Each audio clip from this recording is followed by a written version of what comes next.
It's with great emotion that I am welcoming you all to the second session of today's session. On behalf of ICYF, we would like to thank you for your patience, and I know how today it's a tough day for each and every one of us.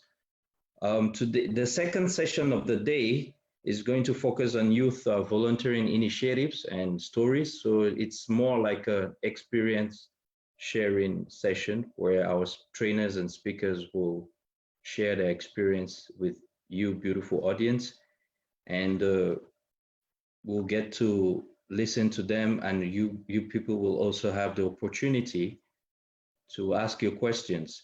Inshallah, I think this session I will try to do justice to most of you. I know the first session I had to decline politely some of your questions because we're running out of time. So without further ado, like I said, this session will have to end by 4 p.m.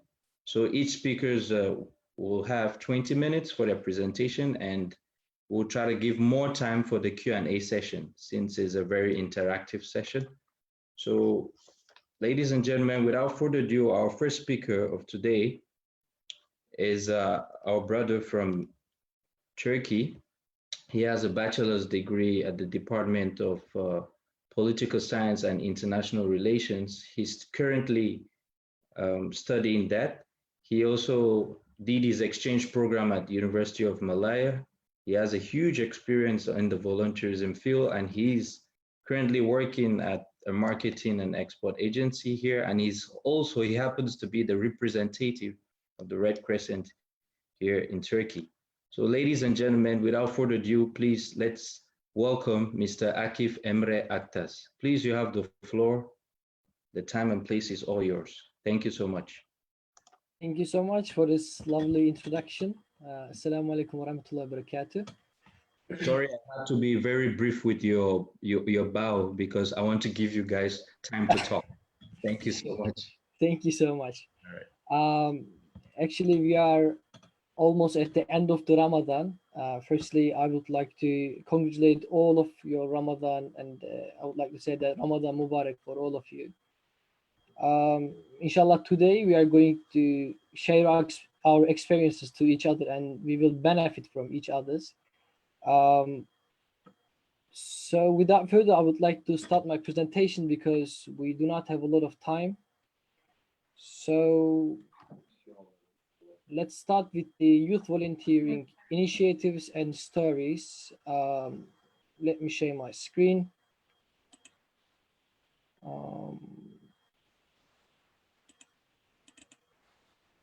Okay.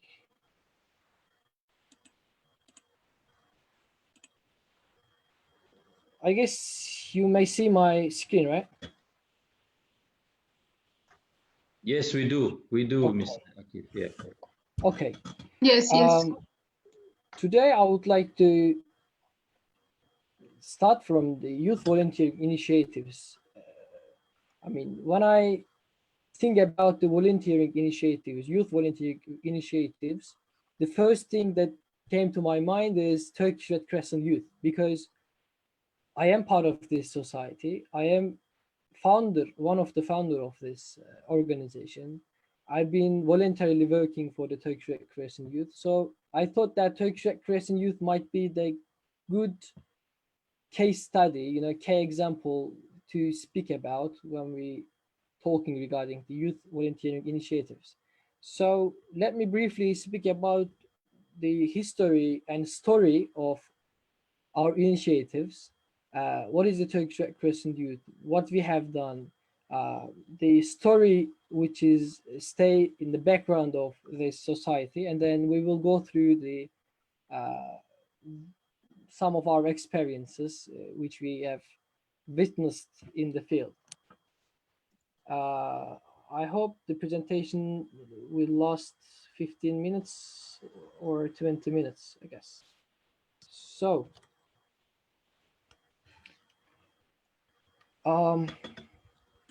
Turkish Red Crescent Youth, or in Turkish we call Genç Kızılay, or we prefer to call Türk Kızılay Youth, which is the combination of Turkish and English. works in the field of youth, as you all know, and the Turkish Red Crescent has adopted human values and equipped with these values to create mass of mass of volunteers. I mean, when we speak about the volunteering, maybe because of what I'm doing, the first thing that comes to my mind is helping people with some values. I mean, without values, we have nothing.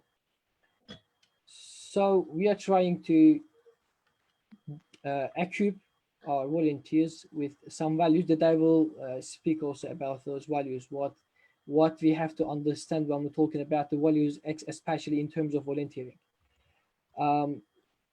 Also contributing to the formation of self-confidence, which is very important, experience, and qualified youth, enabling young people to participate in social responsibility areas through NGOs as like Turkish Red Crescent. So the aim actually here is to guarantee the future of Red Crescent. And when we found that organization, actually the president of Turkish Red Crescent, Mr. Kerem Kınık, said that, you know, you are here as the future of the Red Crescent. We will give our seats to you, you know, the people who experience some field issues, I mean, equip themselves, etc. So also this is quite important to understand the youth initiatives, especially in terms of volunteering. So this is our story, actually. So today we will be talking about some stories, but the first story that I would like to share, the story of Turkish Red Crescent Youth. I mean, I said that I am the founder of I am one of the founder of Turkish Red Crescent Youth, but as you can see, these photos belongs to 1930s, 1940s, 50s, you know, how it's possible. I'm not older than 70 or 80 years old, as you can see.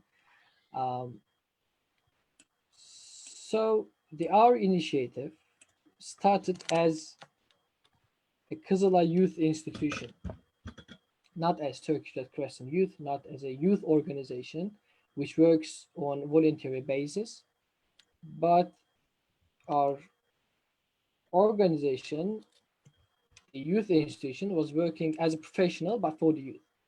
So it started its activities in 1933, first time. I mean, it's been 87 years.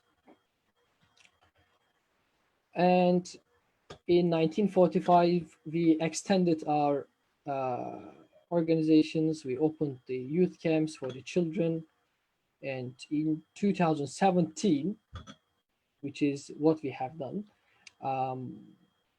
the youth institution, the youth organizations, all gathered under the umbrella of Türk Kızılay Youth or Genç Kızılay. Now it's working on the volunteering basis.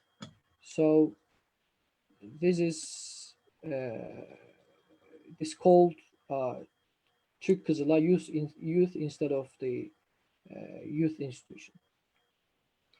So right now we have one youth center. It's located in Ankara, but second is coming soon. I mean, in Istanbul. It's very close to Istanbul University. I mean, in a couple of weeks we will launch that second youth center. And we have today almost 60,000 volunteers in all around Turkey. This is our story, basically. So, for the youth volunteering initiatives, for the youth volunteers, especially who works in the field of humanity, in the fields of humanitarian, we have some principles to understand, especially for the RCRC movement, that, as we call Red Cross, Red Crescent movement. We have 7 fundamental principles that combined by humanity, impartiality, neutrality, independence, voluntary service, unity, and universality. These are the must these are the compulsory issues for all of our members, all of our volunteers as well. So what we understand from the humanity means to prevent and elevate human suffering. We cannot eliminate human suffering at all, because this is the world, and we will always face with some the human suffering. We will always face the challenge, but we may elevate, we may prevent human suffering. So this is humanity. When we come to impartiality, we shouldn't discriminate someone. We shouldn't separate someone from others. So this is also regarding the non-discrimination and proportionality. Neutrality also about retain credibility by not taking sides. We cannot choose any sides, especially in the conflicts.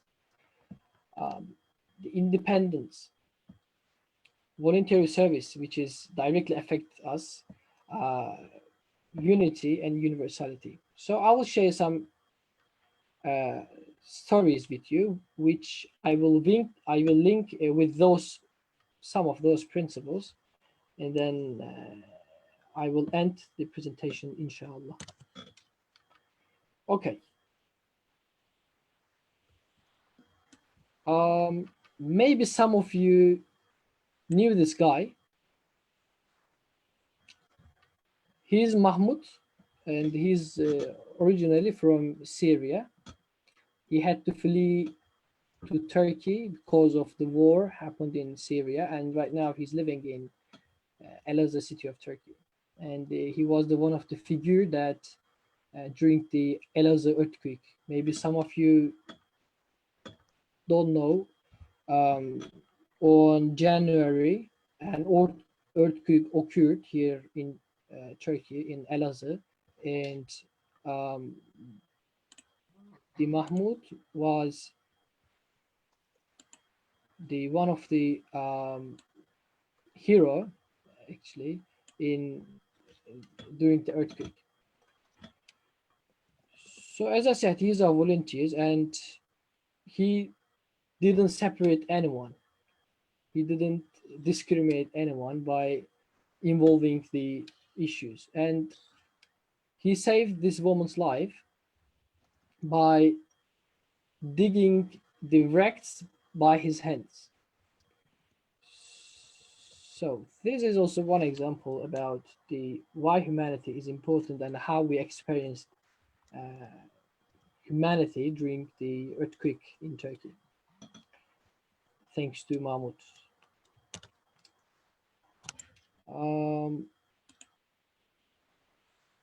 Let's go to the other stories. Okay. This is Abdulhamid, you may see here, and this is Shaza. These guys are volunteers, and they are studying in Çanakkale. Abdulhamid Mavogole, I don't know, maybe I couldn't pronounce properly, but he is from Uganda, and during this COVID-19 process, he is working in the field with our teams, and he's visiting the village and distributing some food packets. And he says that, this is his words, volunteering for a humanitarian charity and helping others gives me joy. This is his motivation, you know, the motivation is, you know, having some joy from this job. Shaza al-Masri, also, she is from Syria. She migrated from Syria to Turkey because of the war. And right now she is studying in Çanakkale. Also, she says that volunteering is very important to me because it adds meaning of life. I mean, her motivation is also about finding the meaning of life. So what we may understand from this point, the volunteering and our experiences might be different, and also our motivations might be different. You know, this This is not something certain. This is not something definite issue. And this is the last thing that I would like to share. This is the real story, I mean, which I have witnessed. I would like to share with you, and then I will end my presentation, inshallah.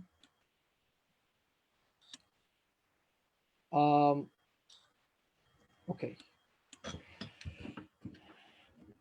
Mr. Ahmed, may I ask a question to the volunteers? Am I allowed to do that? Please, you are. Please, feel free. Okay. I would like to hear some answers for my question. You all here volunteers, as far as I know, and probably you also have some experiences. For you, what is the top point of the volunteering? What is the peak of the volunteering for you? I would like to hear some couple answers, because I do not want to have a kind of monologue here. You know, it will be better to have a dialogue. So please let me know what is the peak of the volunteering for you. What is the highest level that we might reach? Okay. Contribution, passion and free will, love, pleasure, humanity, caring, empathy, being selfless, happiness. Okay, all those are good. Okay, Sundus Yusuf from Afghanistan. That's great. I will share experience from Afghanistan also. Sacrificing, empathy. Okay. For others, well done. All right. Let me tell you a story. All is perfect. I mean, I can't say true or false. You know, all is true because impartiality. Thank you. Care, sympathy. All right. I will share a story which includes all of these. I guess. Not last year, 2 years ago, in 2018, we were in Kabul, Afghanistan, with our Turkish Crescent team to contribute Kurbani operation in Afghanistan. As you know, in Kurban, we sacrifice the cattle, some animals, in the name of God, in the name of Allah, and distribute them to the vulnerables, to the needy people. And when we were in Afghanistan, we have a vice president of Turkish Red Crescent, Mr. Islamic. He has been working for the humanitarian relief charities, humanitarian relief organizations, maybe for 30 or 40 years, maybe more. And he has visited over 100 countries in order to participate in humanitarian operations. So he said that when you go to Afghanistan, please visit an orphanage in Kabul.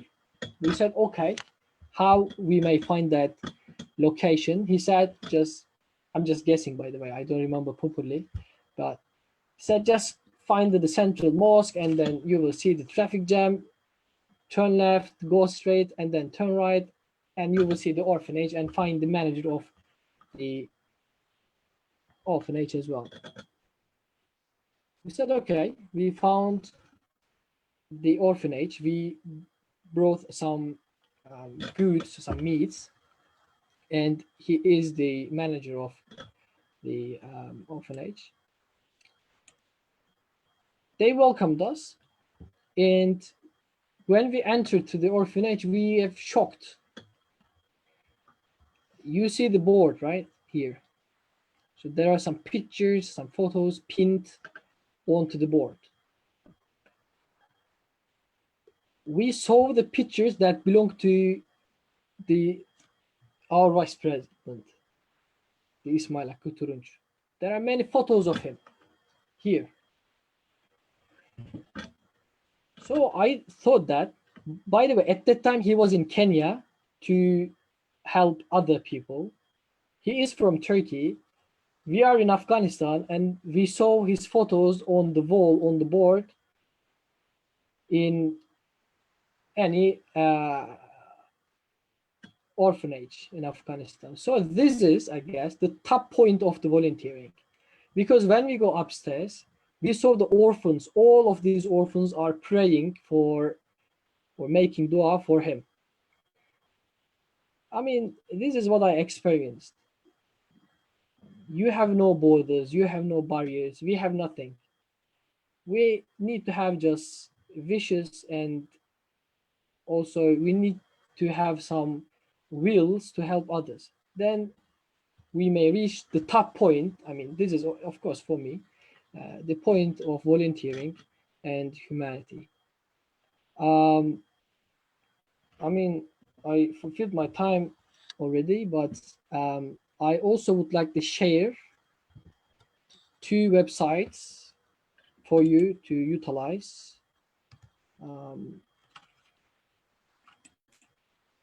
So I think you can see, isn't it? Okay, this is the page of the future RCRC. You may find some volunteer stories here.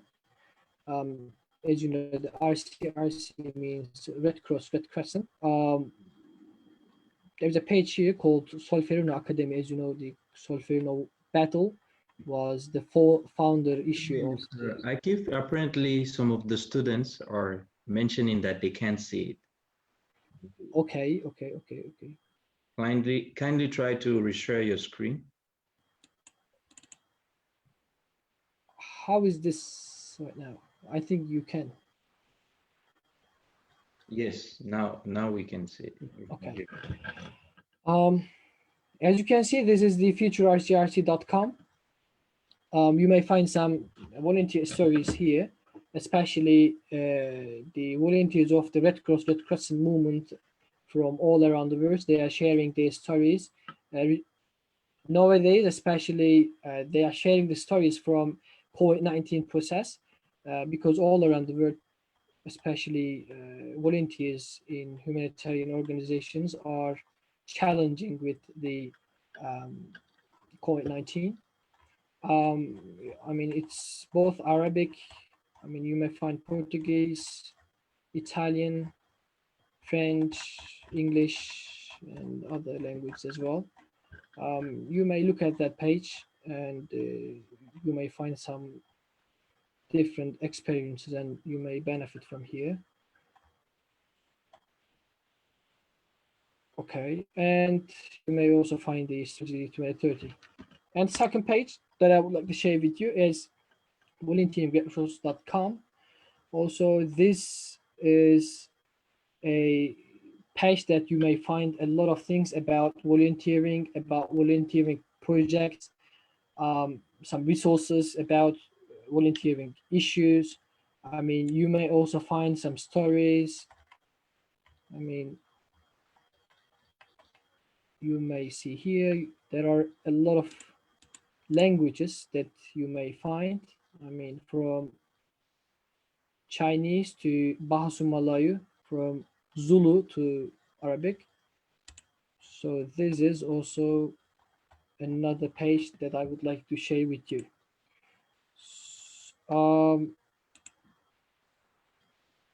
Okay, my presentation is over. So I hope I didn't across the time. So thank you for listening, and I will give the speech to the Mr. Ahmed. Thank you so much, Mr. Akif. I thought you had a video that you wanted to share with us, or you're not sharing the video anymore? I mean, I thought I don't have a time, so I still have, but yes, I think the if video you wish, I can. It's for like 1 minute, so we can grant you 1 minute. There's no problem. Thank you. Okay. This is the video. Let me explain the video why I will share this video. This is the video that how we will keep our volunteers' motivation high. Last year, we visited Bosnia and Herzegovina with our volunteers. As you know, the Srebrenica massacre occurred in, or happened in Bosnia, and we are visiting the Bosnia and Herzegovina with our volunteers to remind that massacre to the people. And last year also we were there. I would like to share its video. It is really important for our volunteers.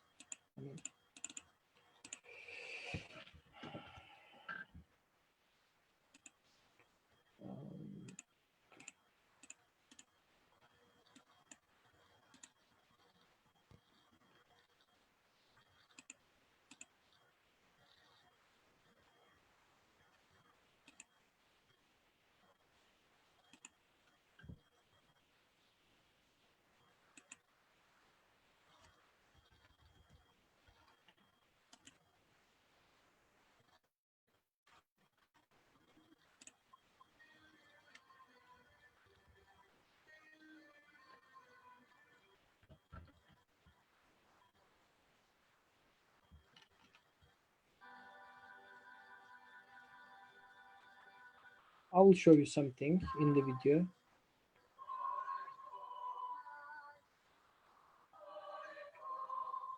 I mean, this forest is the people were trying to survive, trying to save their lives from the soldiers, and they escaped. They ran away into this forest. So, I mean, the last day we walked almost around 15 hours. It was 34 or 35 kilometers. I mean, it's really tough place to walk. These are, you see some clothes and some shoes.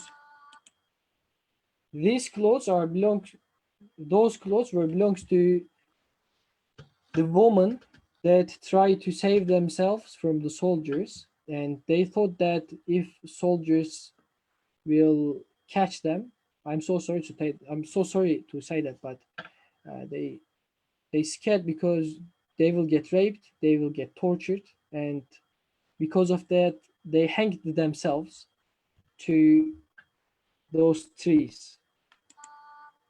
And still you may see the clothes and shoes in the forest.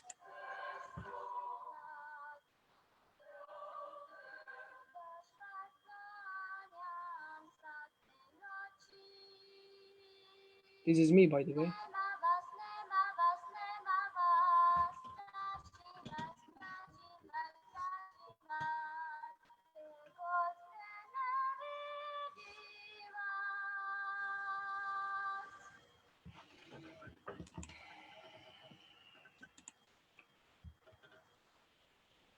Thank you so much for listening.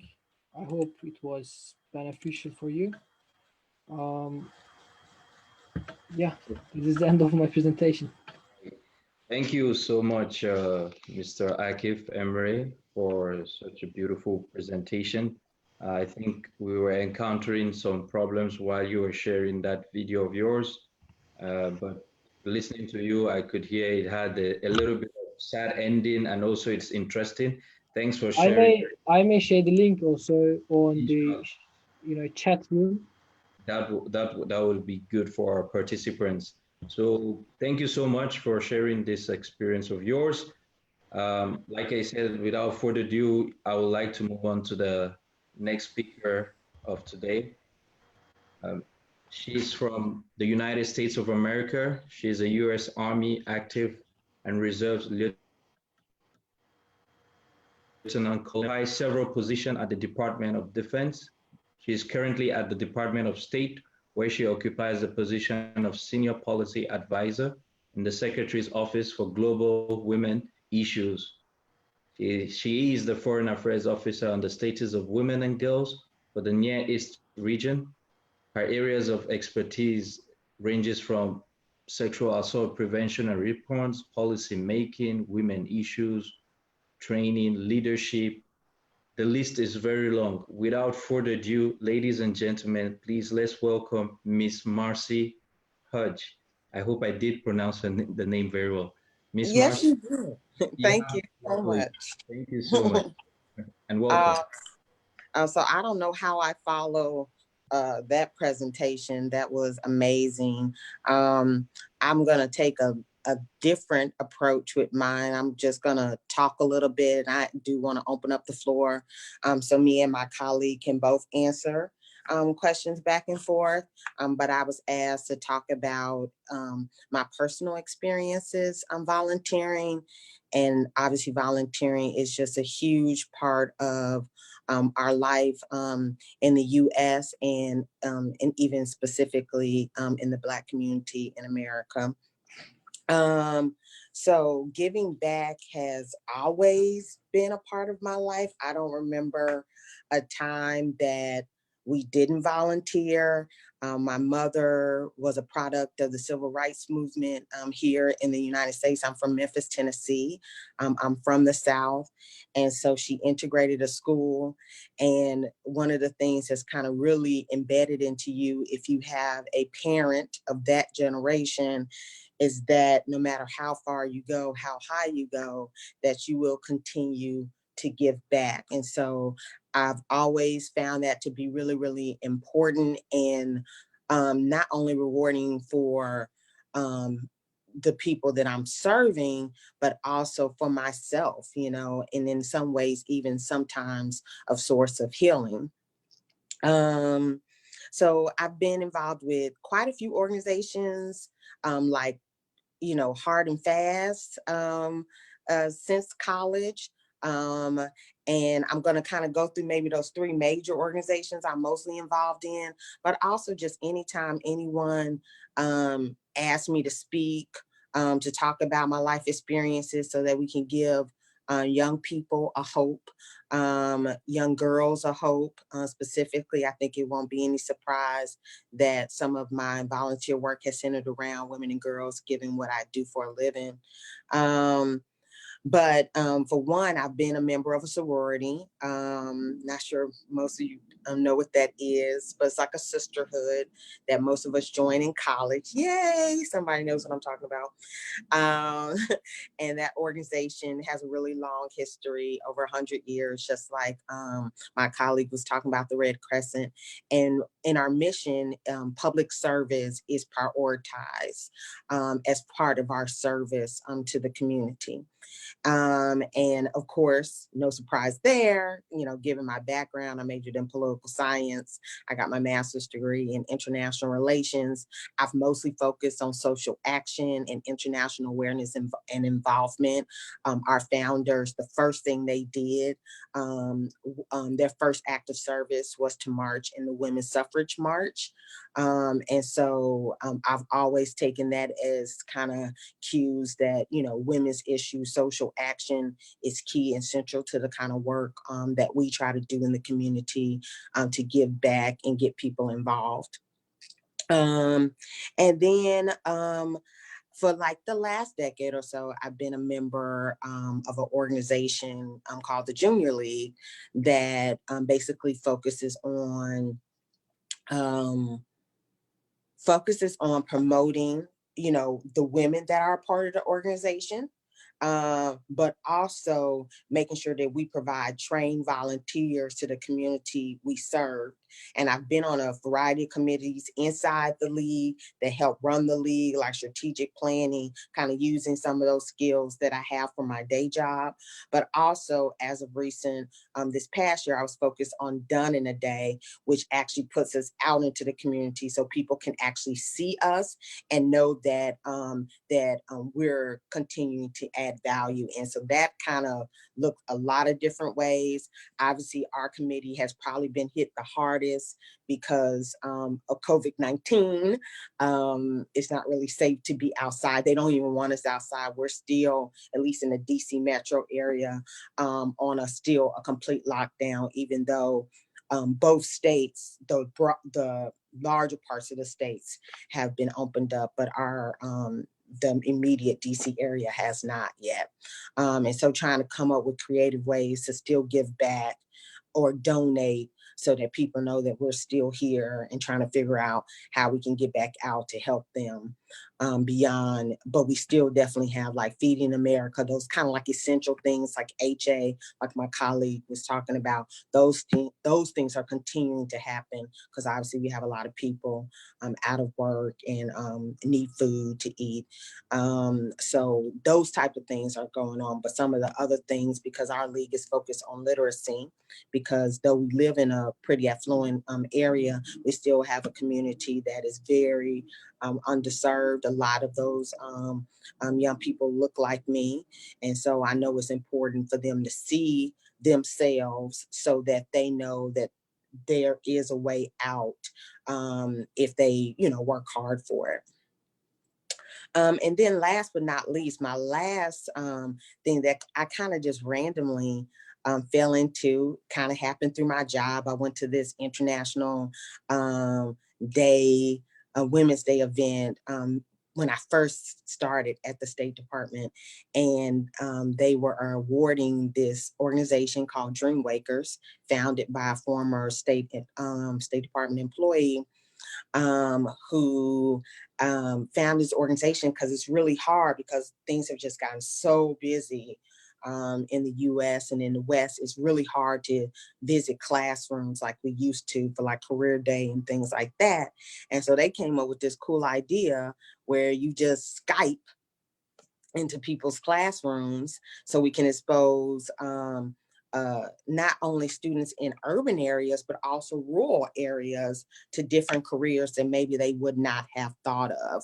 And so last year, I actually won their first Speaker of the Year award, probably mostly because I cry a lot, because students are hard. They actually ask some really good and hard questions. I suspect I'm gonna get some really good and hard questions today as well. But just talking about, just different. If it's my civilian life, was I think one of my first calls, I was talking about the 62 million girls in the world who can't get to school. And the young people after that was like, I want to know more about those girls. And so I think that's really important because we know that this younger we start talking about gender equality and all these kinds of things, the better off we are in the long term and the better off we are for our long-term future, which is also why I think it's really important to give back and to be talking to these young people as much as I can. And then sometimes they ask a lot about, my military experience. And obviously, that can be a sensitive subject, given how many people have been lost in the past 20 years since, the height of our conflicts began. And so that's I think that's all I really wanted to say. That's kind of been what I've been doing. I think I kind of gravitate. So when I think about, I guess what I would tell people to do is like, what's important to you? Like some people want to do things that are totally different from their day job. I'm sort of kind of like that. I don't want anything too close, but obviously, anything having to do with girls, social action, those type of things. I know that they're important. I have the time, I have the energy. It's important for people to see us out there giving back, modeling behavior, especially if they're not seeing that in their own homes. And so I think that's why it's important, and especially what if you don't have any money? Your time is money, but you can always give your time, even if you don't have, 10% or whatever to give out of your, paycheck. So that concludes my remarks, and I look forward to the questions. Thank you very much, Ms. Marci. That was very beautiful of you to say, sharing your experience, how you evolved back from college, and how you mentioned that your mother is a product of the civil rights movement, which many of us do follow, as Africans and even as humans, we are very interested in what happened in the United States of America with how Black people had to struggle for their freedom and everything. And you're so passionate about giving back, which I think today will make today's session very interesting, because the students and participants have a lot of questions. And yeah, for the sorority, some of us do know about it, because we had few families of ours who are also in the US, and they do tell us about all the activities. And I know the sisterhood is really, the bond is very, very strong within you people over there. So without further ado, since we're gonna end this session exactly at 4, so we have at least 35 minutes for the Q&A session. So I'm already seeing some hands, so I would like to give the floor. The first question to Ms. Esnaira Salem from Philippines. Please, you have the floor. Please be specific, concise. Thank you so much. My question goes to Ms. Mercy Hodge. Thank you so much for sharing your story. That's really inspiring and motivating. Given that you are very involved in a lot of volunteering initiatives, what's your best tip for young volunteers like us in terms of time management? Because we also we will be engaged in works and family, for example, in the future, but we still want to give back to community. So what's your best tip in time management? Thank you. I won't even lie. That has, especially as I've grown in my career, it's been a lot. I'm not gonna lie. This coming year, I'm going to switch over to sustainerhood with one of my organizations. So I'll still be able to, give back a little bit. I can volunteer when I want to, instead of, because we have requirements. So you actually have to do all these things to have a good league year. And so I'm going to step back a little bit from that. And make some more room for my family.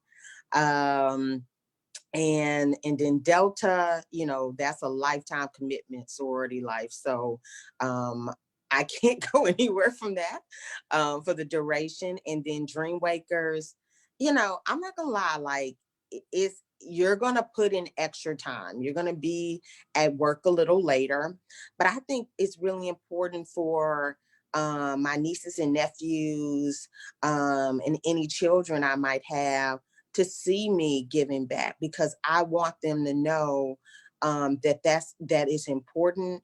I don't want them to be spoiled and think that what they have is what everybody has. And so I just think I wish I could say I had the magic trick. I think everyone, especially in the West and some other wealthy countries, like this thing about time management, having it all is tough. But I think if you're doing one thing plus church, can't forget about church, I think if you are helping at least one group, I think you should be more than proud. Or if somebody can call you at a drop of a dime, like some people do, like, do you mind talking to this boys and girls club? Yeah, I can do that. That's the least I could do, because so many people did that for me growing up. And to this day, it's actually one of those things that'll make me tear up. Like to this day, like those are some of the fondest memories I have from childhood. I probably didn't answer that question well. Maybe my colleague can do better than me, but just make room. Thank you so much, Ms. Mercy. Mr. Akif, do you have something to say, or you want to add something, or we can move to the next question?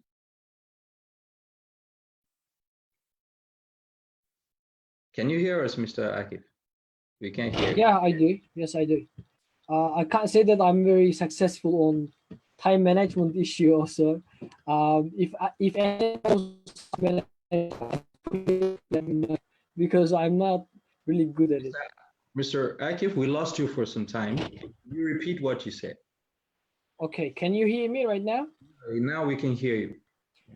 I mean, I said that I'm not very good at the time management issue. So if anybody knows how to manage the time properly, please let me know. I would like to benefit from that. This is the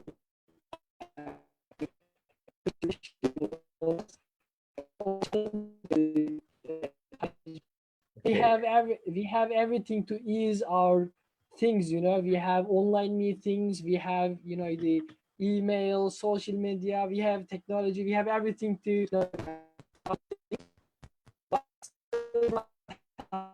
content. But Okay. I don't know, it's really tough question. And Thank you but very I'm much. lucky one. I am lucky one because I am single and I don't have a very abusive work, so I have more, you know, More time. time Yeah. to do maybe, but I don't know exactly. I think I want to add something. And also, when you find that it's too much, it's okay to take a step back. You know, we're all doing demanding work. Like, you know, you can't really operate from an empty, you know, empty tank or empty well. And so don't be afraid that, like, you know, I need a break. I'm going to really miss the league. I might not even stay sustainer. I might go back active in like a year. But it's okay to take a break as well, because you'll have even more to give if you do that. Thank you very much, Miss Marci. I think you are in the best position to advise us about time management, taking into consideration your military expertise and also the fact that you work with the State Department. Let's move on to the next question. I would like to give the floor to Mr. Yahya Dama from Burkina Faso. The time, please, Mr. Okay, thank you very much. My question was to Miss sorry, the name again. Oh, Marci. Mrs. Marci. Yes, thank you very much. So, Mrs. Marci, thank you for sharing your stories with us. So, there is one point I would like you to come back on it. So, how did your volunteering activities positively affect your professional career?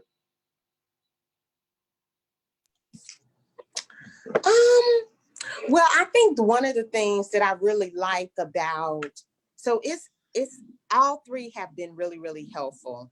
You know, I picked, you know, male dominated professions, not on purpose, but I did. So sometimes, especially when I first started my career, that was really, really hard. And so I'm not gonna lie, having my sorority sisters to cry, frankly. Sometimes when, you know, I had a really tough day at work, we used to have like weekly lunches downrange just to, you know, for the camaraderie and the sisterhood. And so that was really, really great. And obviously they've just been really great friends and mentors throughout my life and my career. So that's definitely in some ways kind of taking part, care of the spirit part that's really important for your career to flourish.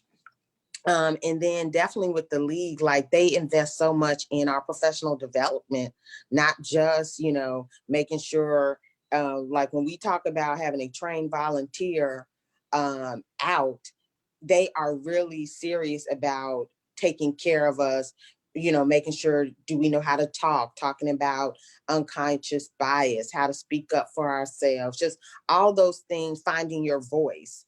And so just doing a lot to really invest in us.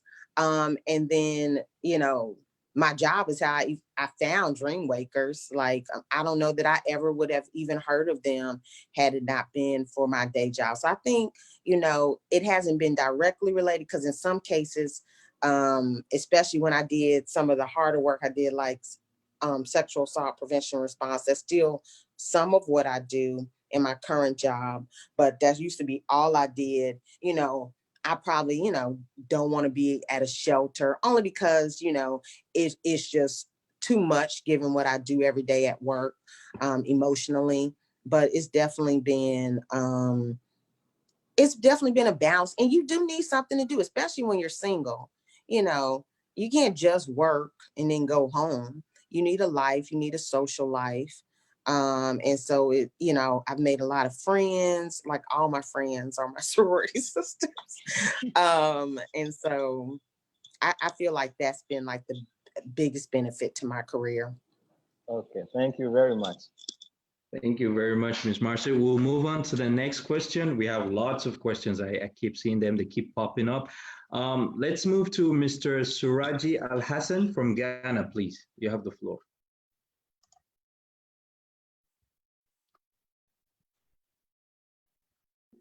We can't hear you. Yeah, hello. Okay. Yeah, my question goes to Mr. Akif.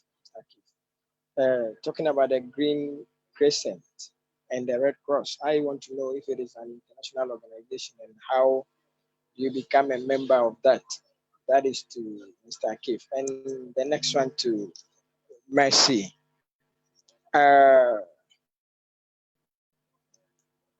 What's the name? She is more into this gender equality and women empowerment. So I want to know if anybody around the world somewhere is also having such an organization or is into such a mission. Is there any way contacting her to support in any way, maybe international way, maybe bringing people from abroad to come and support in achieving such programs wherever the person is? So thank you. That is my question. Can you hear me? Yes, we can hear you, Mr. Akif. Please go ahead before we give the floor to Ms. Marci. I think it's a good question. Thank you for your question and interest. How I became a Red Crescent volunteer is, as I said, there was no any Red Crescent youth organization here in Turkey at the time. And I was a volunteer in another humanitarian relief organization. And I was also, I can't say the manager, but I was working with the HQ, headquarters, in another humanitarian relief organization. And when the Red Crescent Youth announced that they will establish a youth organization, they invited us because we knew how volunteering is going, and we had some volunteering experiences. And they gathered us, and me and we as 14 friends established the Red Crescent Youth here in Turkey. So this is how I became a volunteer of this organization. Hello, Mr. Akif. Yeah. Please, sorry to interrupt. I was asking whether it is an international organization which everybody is allowed around the world to join. So if it is possible, how do I go into it? Okay. Sorry for for the misunderstanding. You may, the Red Cross and Red Crescent societies, you may find all over the world, and also you are from Ghana. I know the Ghana Red Cross is really powerful in your country as well. If you live in Accra, let's say, you may find the Accra branch of the Red Cross, and you may go and become a volunteer. You have to find your national society and its branch, and you may keep in touch with them. This is how it works. If you wish, I can share some connection with you, and I can, direct you. Okay, I wish so. Okay, just let me know after the session. Okay, and how do I contact you personally? Thank you very much, Ms. Marci. You have the floor, please. I'm not sure I completely understand the question either. I think, just to clarify, the question is how, for the NGOs that I work with, how to have chapters overseas, or is it about women's programs overseas? My question is, you are into women's programs, for instance, gender equality, women empowerment, and all others. And if somebody is also into that around the world, let's say Ghana, for instance, which is my place, is there any way in collaborating with you there, maybe sending delegates or maybe supporting in any way you want so that that person can also achieve something locally here. I might have lost you at the end, but you know, both of my organizations, or at least two, like my sorority and junior league, are international organizations. We definitely have, especially my sorority, we definitely have members that are from Africa, but I don't know if we have any chapters on the continent. But I could find out, like I could send an email to both headquarters to see what that process is like. As far as like women's programs, we do things like exchanges. So potentially, I know for like entrepreneurship and some of the other disciplines, we'll actually send over, I don't know how that will work now because of COVID-19. It'll probably be virtual like this. But what we usually do is just find organizations, sort of like, you know, what OIC Youth Forum did today, that could basically, you know, talk to you about our experiences, what we've been doing. And then I know we've even set up like Girl Scouts and Boy Scouts overseas. So it's definitely been done. It's not unheard of for a lot of international organizations. So yeah, I think maybe follow up with me after this. I'm on LinkedIn, and I can leave my email for anyone who wants to reach out to me to talk about some of this stuff afterwards. I'll put it in the chat box now. Thank you so much, Ms. Marci. We'll move on to the next question. I'd like to give the floor to Brother Ahmed from Egypt. You have the floor, please. Thank you for Mr. Akif and Ms. Marci. My question for Ms. Marci, our query that I am working on the field of gender equality for women. That's in our organization called the Youth Leaders Foundation. We are working on a project called She Leads in Egypt, which empowering the girls, vocational girls, which is the technical school girls with age of 15 or 16. My request from you that if we could host you in a closing ceremony, it was planned to be last month, but since the pandemic coronavirus, we delay the closing ceremony. So if we could host you as one of professional women in field of gender equality, it's our pleasure. It's our pleasure if you accept this request. Thank you.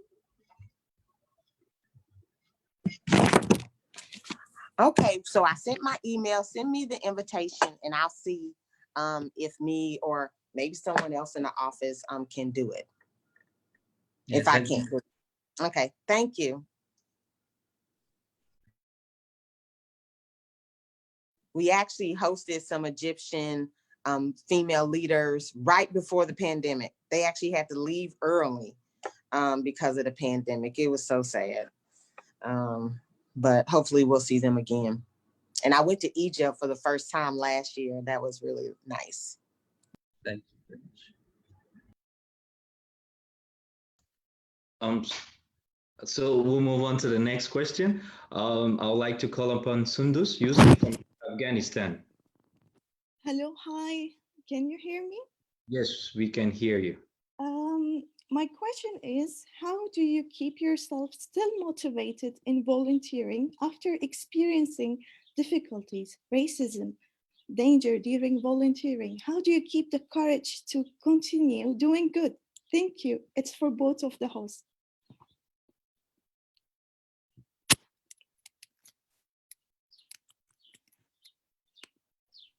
Time and places for you. I think we'll start with the ladies. Ladies first. You know, it's hard. We're definitely in a tough business. That's sometimes I say, you know, this is definitely not for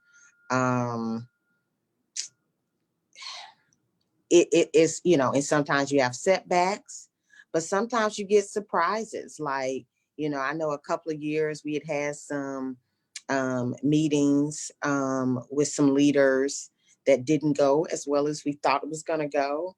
But then we had some continuing engagements as follow-up. And so I think that's what kind of keeps me going. And I remember talking to some female leaders in the past year because some of their colleagues had been murdered. And, you know, like, so why do you keep doing it?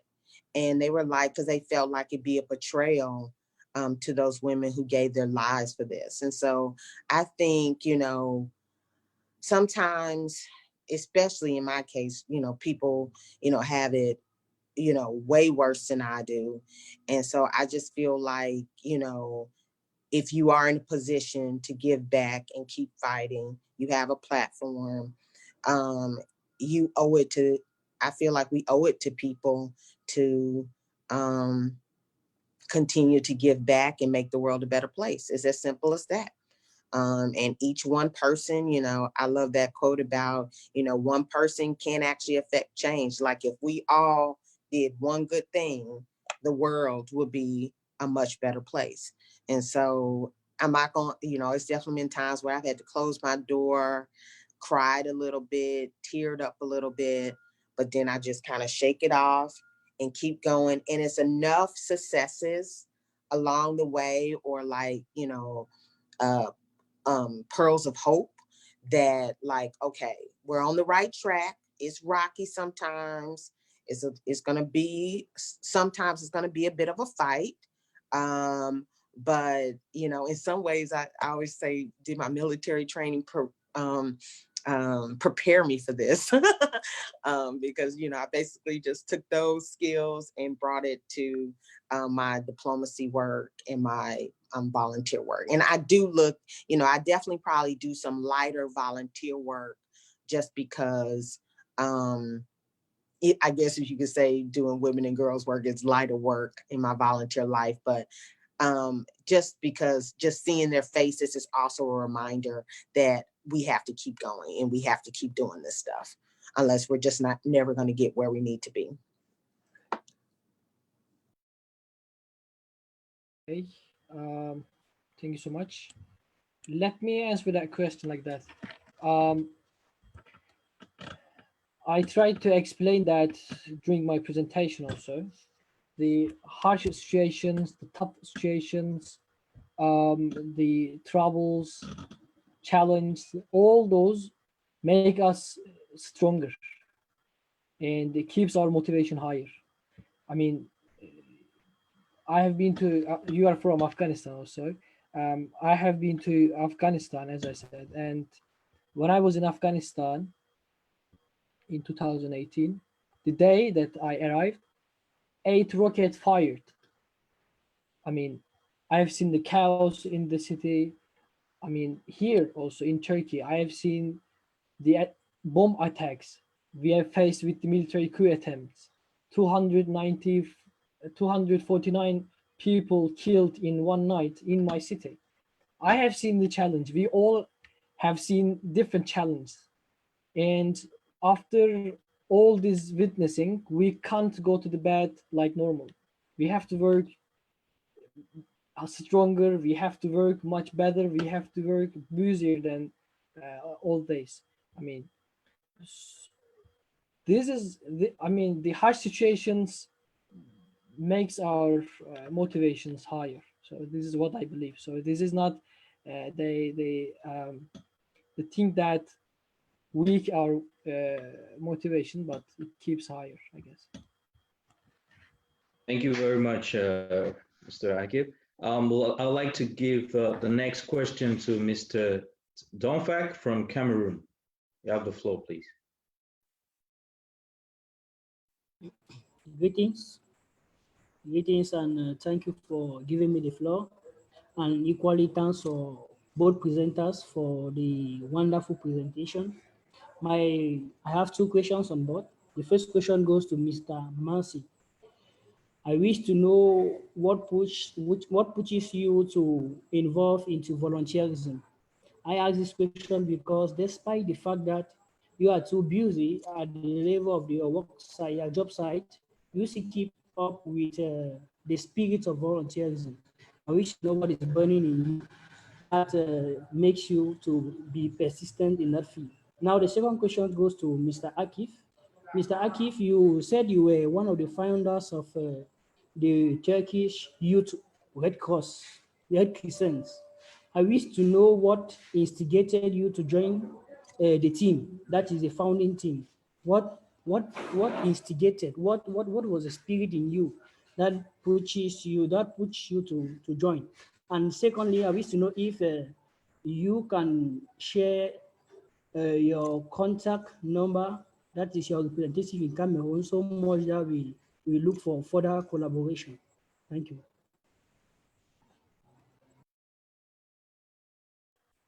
Thank you for the question. I couldn't get the end of the question, so can you repeat the question? I said, okay, the end of the question is, I wish to know if you have a representative here in Cameroon. If yes, please, for the contact number, so much we go for a collaboration because we do work in that line. You know, I understood that, but you know, the previous one. So okay, you the previous one was Red Crescent Youth, and you said something, but I couldn't catch.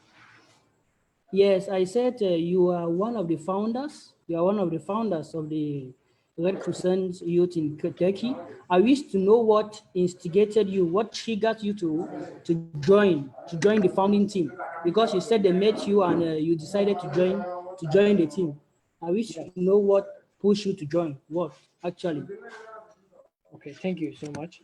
I mean, as I said, I was working for another humanitarian relief organization, and the president of the Red Crescent invited some volunteers from different organizations, um, because you know he tried to find some volunteers which have different backgrounds and different experiences. So they invited us. You know, I didn't decide to participate the Red Crescent.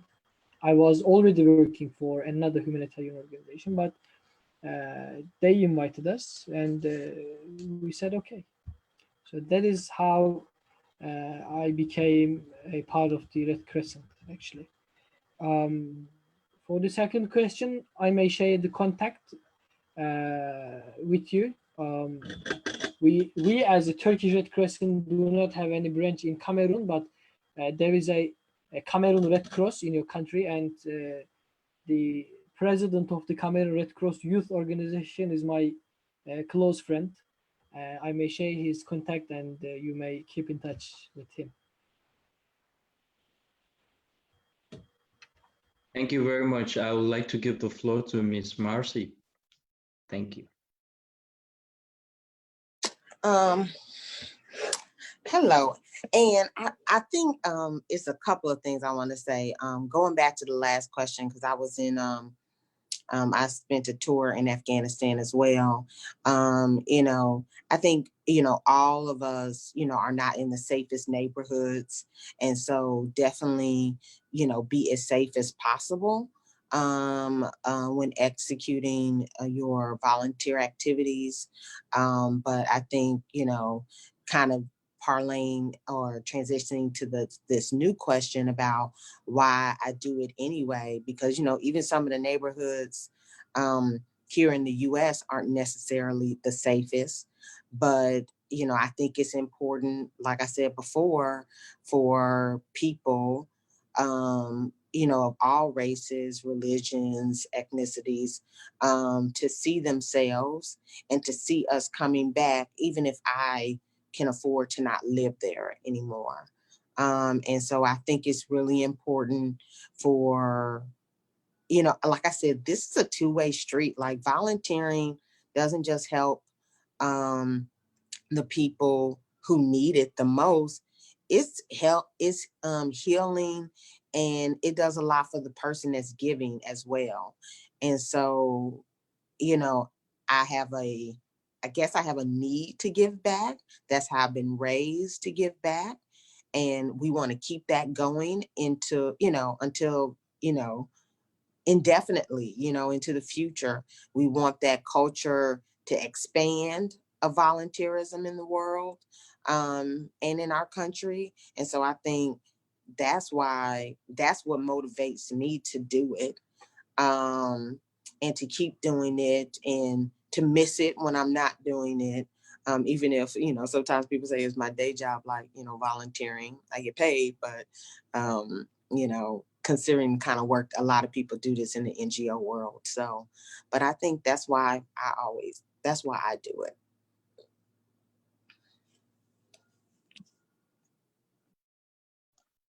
Ms. Marci, since you're still on board, I received some questions in my chat box. I would just like to read them to you as it's directed to you. The first question is, what is the current attitude of the US youth for volunteering after the outcome of COVID in the US? And the second one is, if you have any social media account in which you're active, could you kindly share it with the participants? And there's a third one that also came to your attention. What are the possible exchange programs for volunteers on site and online? Thank you so much.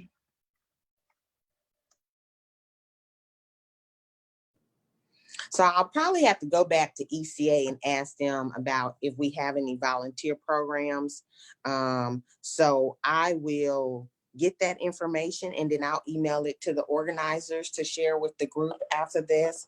But I think, you know, I think it's trending in the right direction in the US. Like the young people, you know, every day on the news, they kind of try to do like something heartwarming, because I think everybody is tracking, you know, the amount of cases we have in the world, and the our unfortunate death rate every day. And so like young people, like painting little rocks and putting notes, because a lot of us are hiking now because it's one of the few places that we're still allowed to go, and giving people like little, you know, nice, pretty things to look at and see as they're out and about.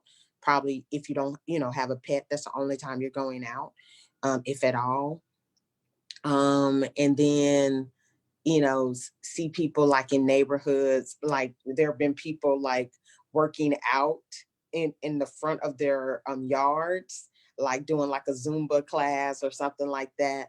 So I think young people and just Americans, as usual, rising to the occasion. You know, humanity is rising to the occasion. We're not the only ones doing our part to give back.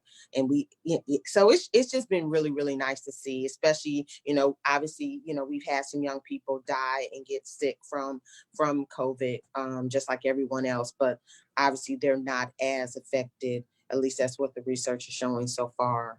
So, but I think, like I'm always, you know, anytime you're worried about the future, you see our young people out there speaking up, talking truth to power, talking truth to us about what they see and what they don't like. And so I think that makes us feel like the future is very, very bright. Thank you so much. We have 5 minutes to wrap up the session, so I'll take the last two questions. Both of you will ask your question at the same time. So I would like to call upon Mr. Ibrahim and Nasra from Somalia. So Mr. Ibrahim, the stage is yours, from Algeria. Yes. Hello. Hello, everyone. Can you hear me? Yes, on vous entend. We can hear you. Yeah, so my question, I have actually two questions are directed for both the two speakers, Ms. Marci and Mr. Akif. So my first question is about the obstacles that you have faced during maybe let's say at the beginning of your engagement in volunteering work. I mean, how you could deal with them, and I mean, how you overcome these obstacles. My second question is about about yes, about achieving your goals from volunteering. Thank you so much. Thank you so much, Mr. Brahim. We'll take the last question from Mr. Nasra, and then we'll give the floor to our trainers. Okay, thank you. My question goes to Ms. Marci. Yeah, my question goes to Ms. Marci. As we know, you are a senior advisor for girls and women, and here there are more girls from different countries, and they are all eager to do some amazing things in their countries and help their community as their role model already did. At the same time, there are challenges and limitations towards their goals.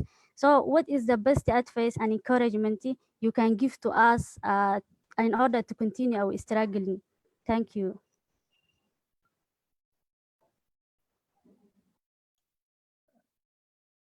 Anyone who wants to start?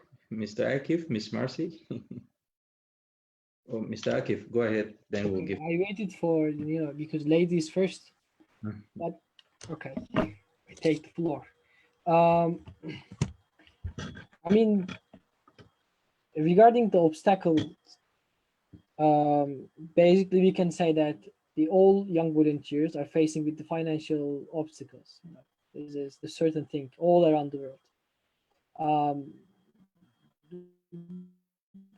Also, we had some financial issue, but how we did overcome from this issue to promote ourselves, to introduce ourselves, and we wrote some projects, we applied for some funds, and we could able to find some funds for our youth institution, youth works.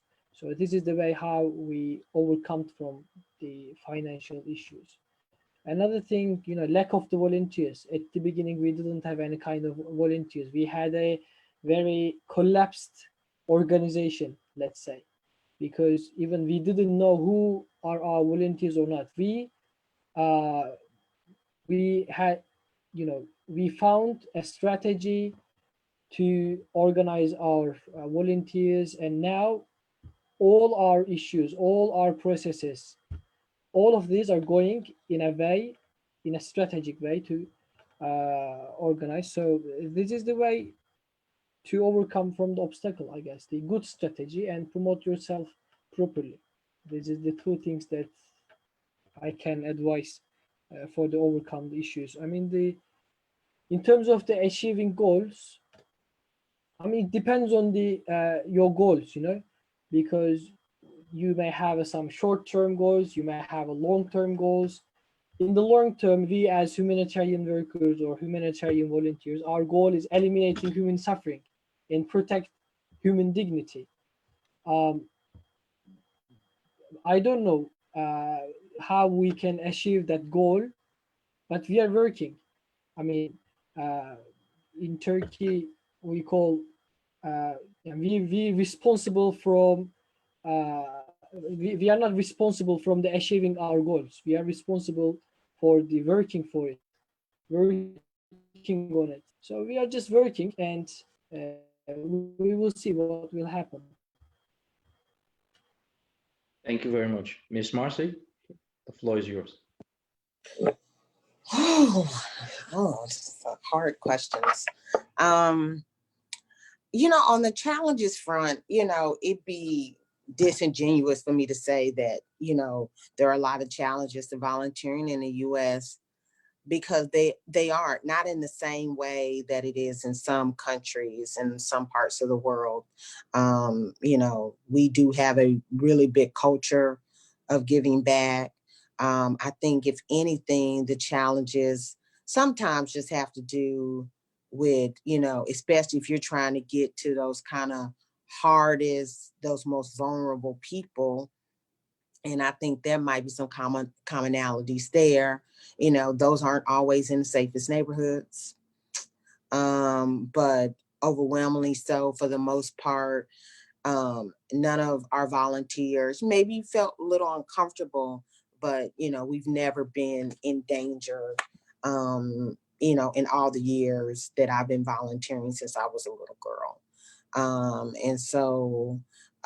And I think that has to be cultivated. And I think as that becomes more acceptable, especially, you know, for, you know, women and girls to be out there too giving back, because, you know, we should be participating in fully in all social and public life activities, and volunteering is one of those. I think it'll become safer and better for everyone globally to be doing these kind of important, it's important work. It's important unpaid work that has to be done, because we just can't pay for everything. As far as encouragement, I think I'm like my colleague too, like as far as goals, it depends on what your goals are. I don't know that, you know, I definitely have this really kind of goal-oriented mindset when I think about work. Not necessarily as much in my volunteer activities. But I think, you know, I think it's like, I hate to be redundant, but what encourages me is, you know, all the young people that I've helped, all the young people who have gone on to careers because of me. And so I think as long as I, you know, because we just got to help one person, right? And you have done so much. And so I think as long as I can keep helping people, in any way, you know, making time for them. They just graduated from college, and, you know, they're worried about COVID-19 and their career prospects, and making time for people. Like people made time for me. I feel like that's enough for me, but it's different for every single person. And then just being a part of good organizations that are really thinking about the long-term goal. How do we get out there? How do we keep giving back in a way commensurate with, you know, our legacies, what some people might say. So I think that's what encourages me. And that's kind of how I approach the goal aspect of it. Thank you. Good, Thank you very good much. luck. Thank you for having me. We came to the end of our session, but before you and Mr. Akif leave, just in one sentence, what is your message to our youth? What is your message to us? Just in one sentence, so that we can wrap up the session. You have the floor, Ms. Marci, before I give to Mr. Akif. One sentence. Keep at it. We need you. That's two sentences. Sorry. Thank you very much, Mr. Akif.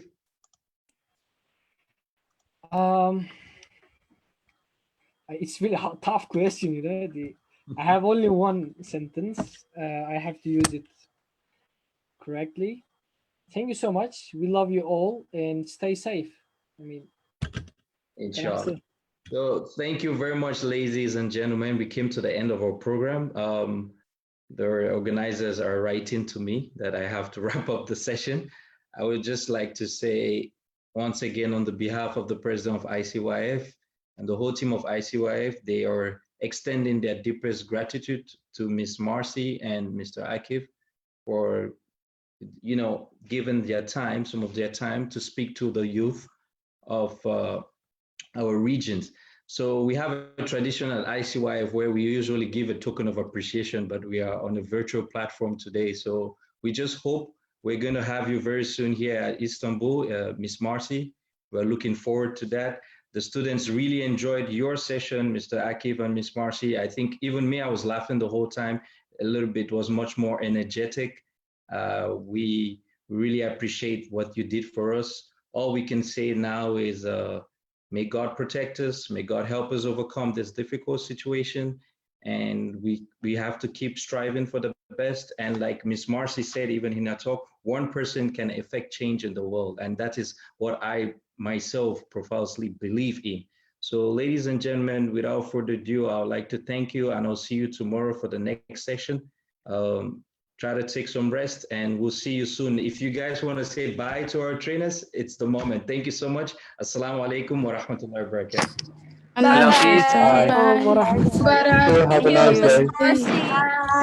See you later. Love you guys. Love you guys. Ramadan Mubarak. Allah Hafiz. I love